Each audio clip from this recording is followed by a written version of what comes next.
سلام البنات، مرحبا بكم في القناه شهوة الحاجه رشيده. اليوم نشارك معكم بساطل ديال الدجاج رائعين، كميه كثيره. يعني تبعوا المراحل الفيديو حتى الاخير باش تستافدوا منه، كله نصائح وكله معلومات يعني تستافدوا منه. الناس اللي تعجبهم بسطيله ديال الدجاج نقترح عليكم هذا الفيديو اللي هو رائع ومميز، واغلبيه عائلتي اللي تاكلوا عندي البسطيله ديال الدجاج تعجبهم، نتمنى حتى نتوما تعجبكم.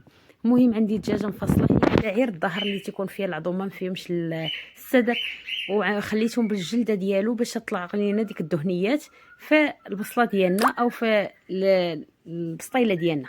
عندي 200 غرام ديال اللوز، عندي الملحه، البزار، سكينجبير، القرفه، وعندي جوج ضامات ديال الزعفران، معلقه صغيره ديال نص معلقه صغيره ديال السمن، معلقه كبيره ديال الزبده، نص كاس ديال الزيت النباتيه، وجوج معلقات ديال العطريه ديال البسطيله، قزبر معدنوس، وكاس تاع السنيده. ومن طبيعه الحال عندي البصله، شي 8 الكركوبات ديال البصله، درت البيضه وزدتها الحمراء ديك اللي عندها الخضاريه اللي طويله. الا كان عندكم نتوما كلشي تقدروا ديروا 8 الكركوبات اللي تديروا. اول حاجه درت نص كاس تاع الزيت النباتيه صغير كيف شفتوا، درت معلقه ديال الزبده عامره مزيان، ومعها نص معلقه ديال السمن. تندوب هادشي وتنبدا نحط فيه الطروفه ديال الدجاج ديالنا. الدجاج من طبيعه الحال غاسلينه بالملحه والخل ولا بالملحه والحامض، ومع شويه ديال السكينجبير صافي، يتكون مسكطر عاد باش نقليوه. هنايا وخديت غير الطروفه اللي فيهم الهبر، هذه الدجاجه صينه ولكن خديت غير البلايص اللي تيكون فيهم الهبره، وخليتهم بالجلده ديالهم اللي غنبداو نحيدو في العظومه. راه غنحيدو هاد الجلده، غير هي تطلق لينا واحد الدهنيات في البصل ديالنا، تجينا ديك البصله معلكه ولذيذه. يعني من الاحسن بلا ما تزولوا الجلده ديال الدجاج ملي تكون عندكم البسطيله، يعني هذه السر من المذاق ديالها.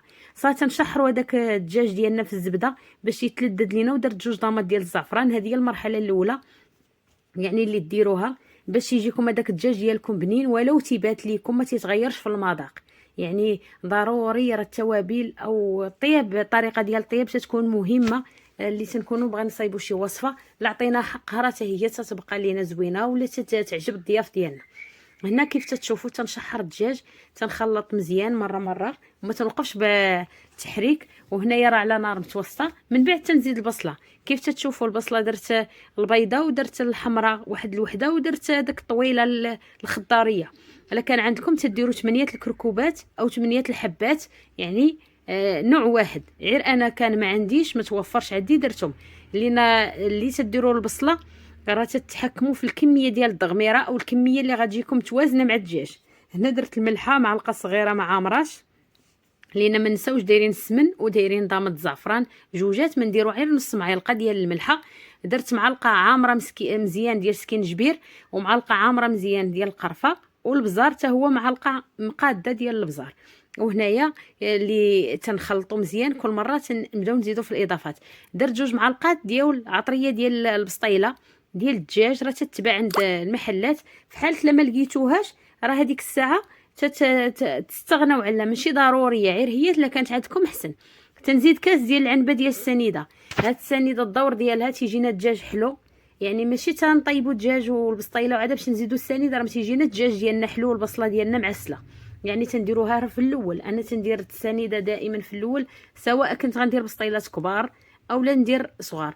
ودرت القزبر والمعدنوس، وهاد السنيده تساعدنا تطلق لينا حتى الماء، ما تنحتاجوش الماء في الطياب ديالنا. هنايا كيف تتشوفوا زدت واحد ما لحقش نص كاس صغير ديال الماء اللي شفتوا، يعني داك الكاس اللي عبرت به الزيت قل من نص اللي كبيت اللي شفتوا، راه شويه والماء دافي زدتو غير باش ما البصله ديالنا ما تشدش لينا في القاع قبل ما تطلق لينا الماء ديالها. صافي تنغطي الطنجره على نار مهيله، ترجع شوف شحال طلقات ليا تاع الماء. يعني ما تسرعوش البنات، تكثروا الماء، لان لا كثرتوا الماء تجيكم الضغميره ديالكم باسله، وفي نفس الوقت ما تجيكمش معلكه الدجاج ديالكم، مازال راه باقي مكملش الطياب، وغادي نوليو نبقاو نوكحوا فيها واحد المده. خاصنا نشفوا ثاني الضغميره ديالنا. راكم شفتوا انا زدت غير شويه ديال الماء، واللي غادا نطيب الضغميره غتشوفوا طنجره ناشفه، ولكن دائما تيبقى لينا واحد شويه ديال الماء في الدجاج ديال في الضغميره. من بعد ما طابت حيد الدجاج درتو يبرد، وتنبقى نحرك في الطنجره حتى تنشف ليا، عاد باش نزيد 6 البيضات تنخلطهم. بغيتو تزيدوا بالوحده وتحركوا، بغيتو تخلطوهم كاملين تخويهم بحال اللي درت انايا. صافي تنحركوا، ما تنوقفوش بس التحريك باش تجينا هذيك الضغميره ديالنا ما فيهاش طروفه ديال البيض، يجي مخلطه البيض مع البصل ما تيبقاش يبان البيض، يعني ما تنوقفوش بالتحريك، نبقاو نحركو حتى تنشف لينا. زدت نص معلقه ديال القرفه يعني في الاخير، وغنزيدو واحد الاضافه اللي تعطينا رائعه رائعه في الوصفه ديالنا، تعطينا واحد المذاق اللي رائع ومميز. صافي نبقاو نحركو بحال هكايا، ما تنوقفوش حتى توقف لينا هذيك الدغميره وتنحسوا بالبيض ديالنا طاب، يعني باش ما يشدش لينا. من بعد ما ناقص ديال البوطه مره نحركو. غنوريكم الدجاج تنبداو نحيدو بحال هكا تنفرتوه او طريفات صغيورين وتنحيدو ليه جليدات، تنحيدو العظومه كاملين، تنخديو ولا يدوز لينا شي عظم. صافي وكتشوفوا الدجاج تيجينا ناشف وتيجينا معلك، وتا اللون ديالو تيجي رائع مذهب، اللون ديالو الصراحه تيجي رائع.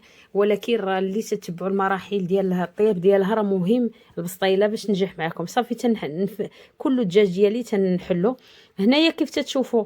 من بعد ما نشفات الدغميره ما بقاش يبان لكم الماء، ولكن اللي غنديرها في الشبكه غتعاود تنزل الماء، واخا تتبان لكم هكايا يعني ما تثقوش فيها على حسب ما تقبش لكم الورقه. ضروري خاصها تكون عندنا الورقه ديال البسطيله ديالنا ناشفه الدغميره. هنا زدت نكهه زهره البرتقال شاصيه، تتبقى اختياريه ولكن راه تعطينا واحد المذاق اللي كلا عندكم ما تعرفش شنو. درت في الزيت بارده اللوز من بعد ما سلقته وفسخته وبديت نقلي فيه ونحضيو معاه، خاصو يكون اللون ديالو ذهبي، ما نحمروش بزاف باش ما يعطيناش المروره. هنايا كيف تتشوفوا الدجاج ديالنا من بعد ما فرتته، شوفوا هنا الدغميره فرغتها شحال نزلت ليا ديال الماء، مهما بانت لكم في الطنجره. يعني علاش ما تكثروش الماء في الطياب، ما تخافوش منها تقولوا غتحرق لينا، دائما ديروا غير واحد النقطه ديال الماء، ولا عطاتكم البصله الماء كافي بلا ما ديروا الماء. انا راه اللي تكون عندي عراضه وتكونوا 4 البسطيلات كبار ولا 5 راه ما تنديرش الماء نهائيا، يعني داك السنيده اللي تندير والبصل تعطيني هذاك الماء. غير هنا درتها لان كانت البصله عندي هذيك الخضاريه ما تطلقش دغيا الماء بحال العاديه. انا تنخلط الدغميره تنخلطها مع الدجاج كامل باش تجيني هذيك العماره تناكلوا الدجاج والدغميره. ما تنديرش نفرقهم، اللي تيكونوا بساطه الفرديين صغيورين، اللي تيكون عندنا عراضه اللي تنخليو الدغميره بوحدها والدجاج بوحدو، اللي تتكون كبيره عائليه هادو تيكونوا فرديين من الاحسن. هنا كيف تتشوفوا اللوز من بعد ما قليته وبرد طحنته في الهاشوار او الروبو، زدت عليه سكر كلاصي واحد 2 معالق، واحد نص معلقه صغيره ديال القرفه، ونخلطهم بحال هكايا مزيان باش اللوز ديالنا ماشي نطحنوه يولي بودره، خاصو نحسوا بهذيك القرمشه في الماكله ديالنا اللي نطحنوه نخليوه نحسوا به مقرمش، ما نطحنوش مزيان غبره. هنا تنزيدوا هذاك المرق ديالنا غير الفوق ديالو ديك الزويته، نزيد واحد 3 معالق ولا 4 وتنحرك بهم، تنخلط بهم هاد اللوز باش يجينا داك اللوز معلك وتيجينا طري، وتا هو منسب المذاق البسطيله ما تيبقاش يلعب لينا. يعني اللي تنبغوا ناكلوا البسطيله تيبدا يتفرتت ويبدا يطيح، لا اللي تنديروا ليه الطريقه راه تيبقى شاد مع الحشوه. يعني هذا هو الدور ديال هذيك الدغميره اللي تنديروها.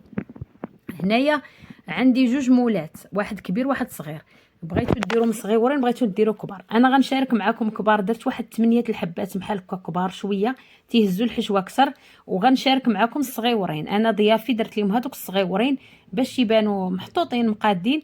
وهنايا درت لوليداتي هاد الحجم. اللي تكونوا عندكم عائله كبيره من الاحسن ديروا مول صغر من هذا باش يعطيكم الكميه كثيره، باش واحد ياخذ الحبه الاولى الثانيه يقدر ياخذ حتى الثالثه. اما الا كان عندك غير في دارك تديري مولات بحال هكايا، يعني الا كانت تبارك الله الحشوه كثيره او الكميه دايرها كثيره ديال العماره ديالك. هنا كيف تشوفوا تندير الورقه نقطعها على 4، تنشد المثلث الاول تندهنه بالزبده تنحطه في المول، تنحط المثلث الثاني فوق منه.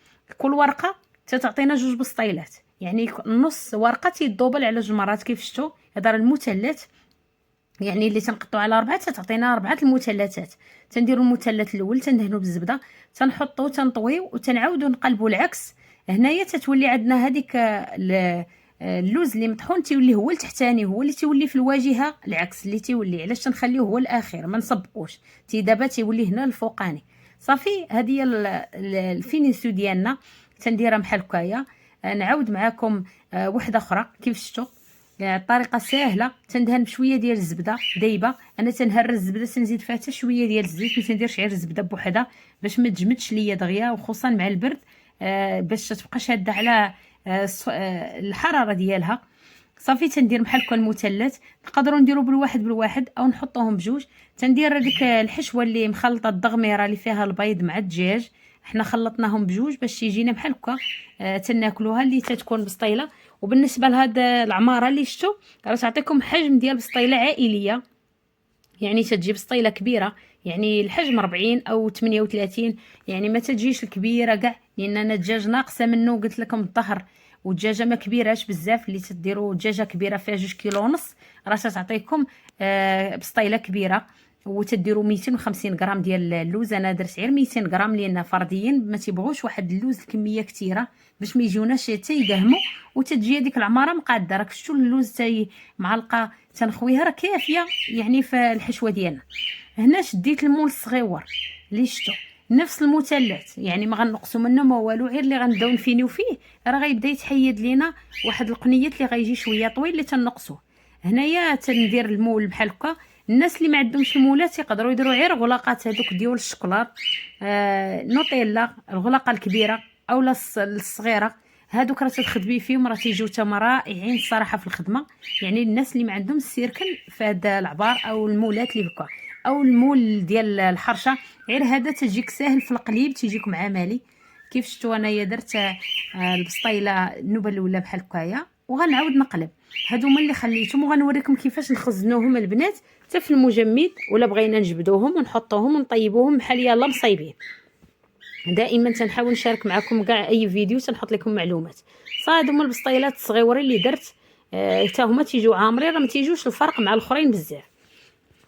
صافي وتنشد السلوفان تنفرشو او بلاستيك، تنستفهم بحال هكا، وتنبدا نستف ونفرق بالسلوفان ونرد ونستف صافي ونغطيهم مزيان. بغيتو السوبيره نفس الطريقه ديروها في بلاطو، انا درت عا بلاطو لان السوبيره تشد لكم حجم، وخصوصا الفريغو تيكون عامر في هذه الفتره ديال رمضان. صافي درتهم بحال هكا في المجمد تجاو، وهادو طيبتهم لولادي، هادو هما اللي شاركت معكم في المول الاول. تندهنهم بشويه ديال الزبده ودرتهم يطيبوا، وغنشارك معكم الاخرين كيفاش غنخدموهم اللي نبغوا نطيبوهم من المجمد نطيبوهم، نعطيكم معلومات باش ما يتفرقعوش لكم. صافي هادو طيبتهم وقدمتهم. بالنسبه هادو البنات اللي كانوا في المجمد تنجبدوهم من المجمد، ما تيبقاوش حتى تيترخفوا، يعني باقيين بالثلج ديالهم. تنحطهم في الفران، خاص يكون الفران سخون شاعل من الفوق من التحت هنايا باش ما يتمزقش لكم الورقه، وتيبقاو محتفظين على داك بحال يلا مصايبين.